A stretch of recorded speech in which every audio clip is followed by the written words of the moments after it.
La suma de los ceros, primera novela del escritor y editor Eduardo Rabasa, narra la vida de Max Michaels, quien un buen día decide oponerse al candidato oficial en las elecciones para presidente del Consejo de Villa Miserias, lo cual desata una pugna por el poder que hace de la novela una parábola de la ambición y la violencia que desata el deseo de poder. El personaje principal, que se llama Max Michet, Ajá. iba a ser un individuo escindido, ¿no?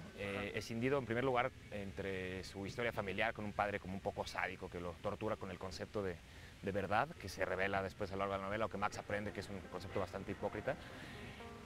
Escindido entre eso, entre una obsesión amorosa con una mujer que también lo arrasa, pero sobre todo escindido con el discurso de su época, que es un poco lo que tiene que ver con el título de la suma de los ceros, un discurso pues igualitario, democrático en la práctica, en el discurso, que en los hechos se revela que no es cierto, ¿no? Que deposita como un gran peso sobre el individuo y lo culpa absolutamente de su éxito, de su fracaso. La suma de los ceros es un libro político que no busca el reflejo exacto del México contemporáneo, sino un sistema en el que vive Occidente.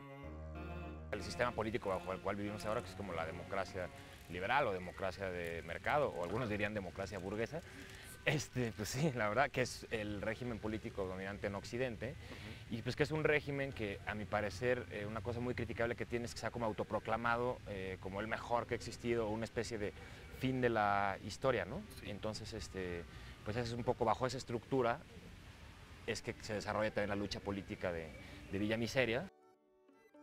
Para algunos autores clásicos como René Guénon, la lucha por el poder sacaba lo mejor de los individuos. Sin embargo, para Rabasa ya no es así. El poder saca lo peor de las personas. A mí me impresionó el año pasado un discurso de Mariano Rajoy que decía, es que España tiene que salir al mundo a vender sus productos.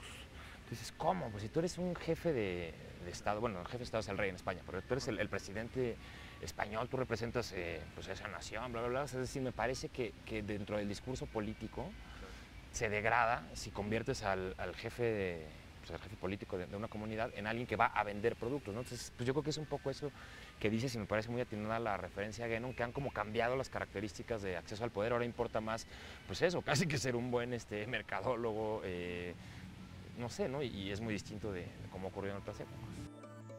Con información de Daniel Rodríguez Barrón, Óscar Helguera, Noticias 22.